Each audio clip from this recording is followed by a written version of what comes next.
Le centre a été créé pour régler donc beaucoup de difficultés au niveau de l'université et aussi de la formation professionnelle.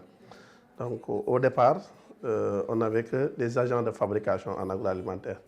Mais vu la demande donc, des industriels, des professionnels donc, du métier de l'agroalimentaire, on a démarré avec maintenant les chefs d'équipe de fabrication, les techniciens supérieurs en agroalimentaire, les techniciens de production automatisée, mais aussi les conducteurs de machines auto, donc automatisées. Donc en somme, donc, nous avons 4 filières. 2 filières en technique appliquées à l'agroalimentaire et 2 autres filières en agroalimentaire purement contrôle.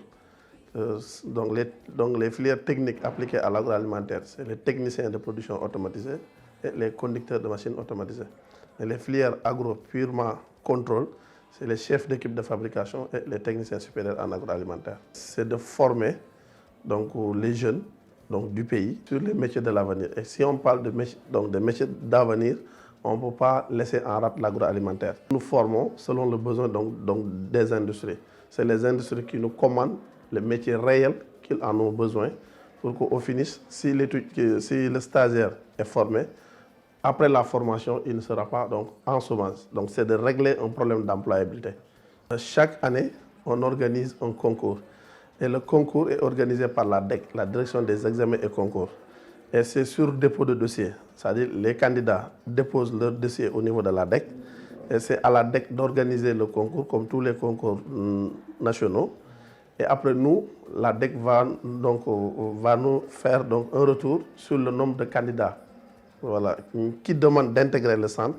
Et nous, en regardant le nombre de places disponibles, là, on va communiquer donc, à la DEC pour, par exemple, des techniciens supérieurs, on ne prend que 20 candidats pour penser à l'insertion et aussi à la recherche de stage.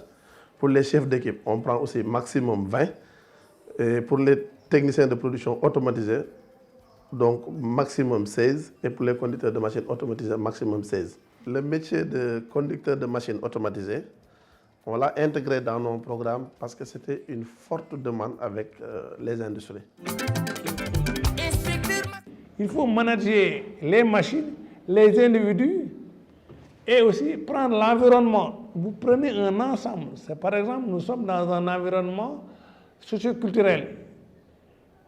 Il faut voir, par exemple, là où vous allez vous implanter, quelles sont les réalités mais de l'environnement.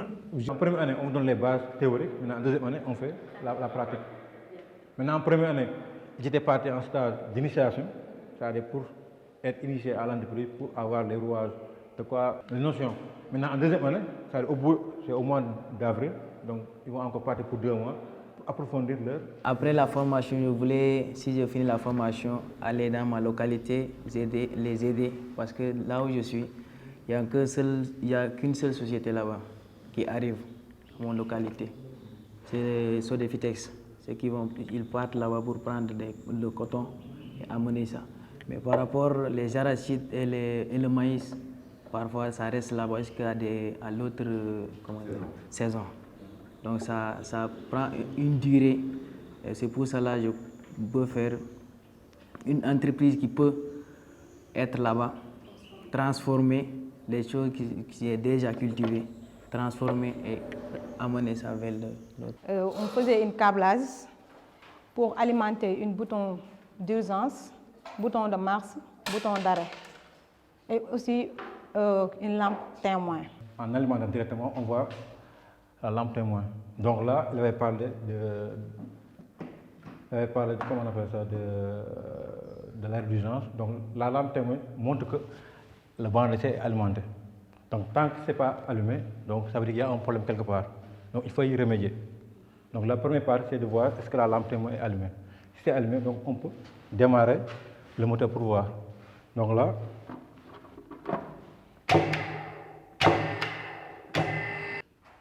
donc en démarrant, on voit que ça passe. Donc là, il y a un ventilo pour refroidir le moteur. C'est bon, là, c'est 3 phases qui vont alimenter le moteur. Donc si on arrête, ça s'arrête. Maintenant, s'il y a une défaillance, donc c'est aux élèves de y remédier. Le conducteur de machine automatisée donc, aura les compétences donc, de faire fonctionner une machine, de connaître le mélange qui doit passer au niveau donc, de la machine, connaître aussi les pannes et d'anticiper. Même chose pour ce capteur. Son rôle, c'est de détecter est-ce qu'il y a présence ou pas de comprimés dans la sol tournante. Même chose pour ce capteur, c'est un capteur de sécurité. Si on ouvre ce capteur, il va dire capteur ouvert. Donc on ne doit pas ouvrir le capteur en pleine production. Même chose pour les autres capteurs qui sont là. C'est bon? Chaque capteur a son rôle. Certains c'est pour la sécurité, d'autres c'est pour la présence des pièces, d'autres c'est pour le comptage, comme celui-là. Donc il compte le nombre de comprimés.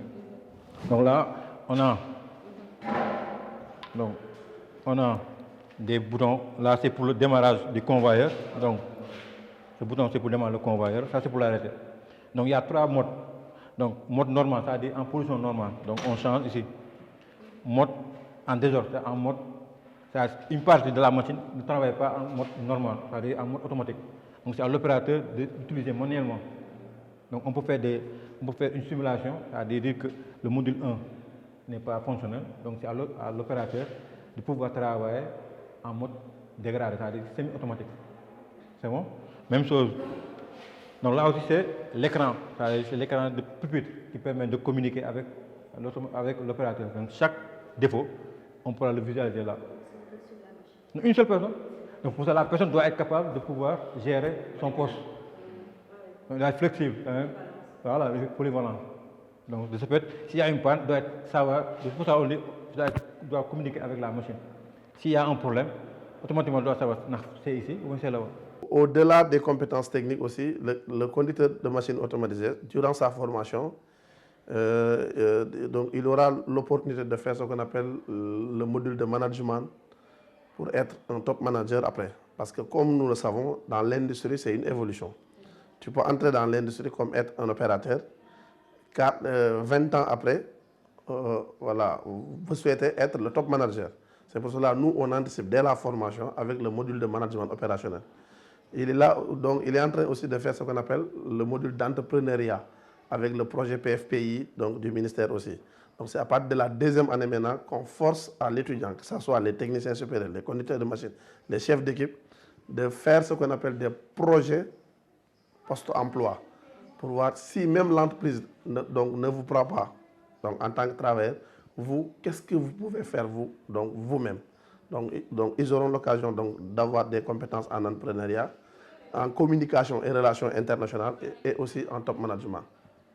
Il y a les psychologues qui seront là, il y a les formateurs qui maîtrisent même le profil d'un candidat qui doit être conducteur de machine.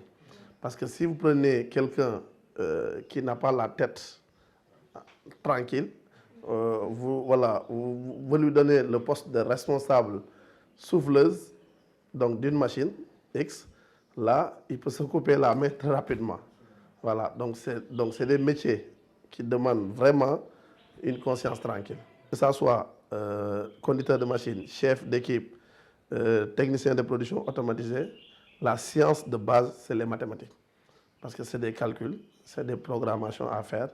Donc c'est de la science à appliquer sur des machines. Par exemple, si vous prenez le cas de la Sobois, il y a une sertisseuse, il y a une souffleuse, il y a par exemple une remplisseuse. Par exemple, on peut prendre un conducteur de machine automatisée et dire que vous êtes responsable de la machine souffleuse. Donc c'est lui qui a la responsabilité de faire fonctionner la machine souffleuse pour permettre aux autres d'avoir des bouteilles soufflées en respectant les normes agroalimentaires.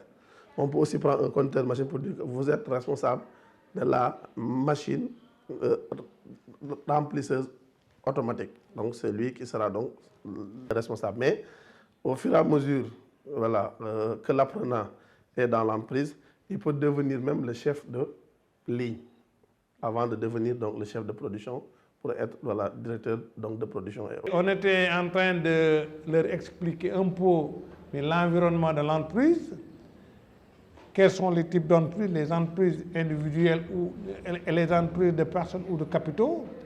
Et vous nous avez trouvé en train de leur disséquer l'importance de l'environnement en matière d'entreprise. Parce que si il y a un environnement interne, un environnement externe.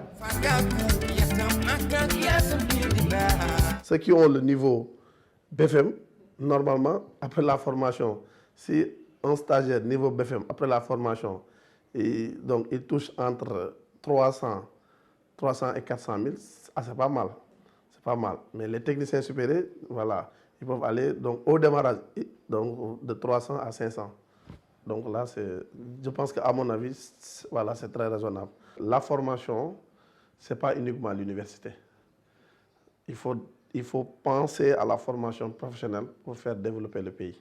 Parce que tu peux avoir le doctorat, tu viens ici, on te fait faire donc, une formation que tu n'as jamais imaginée.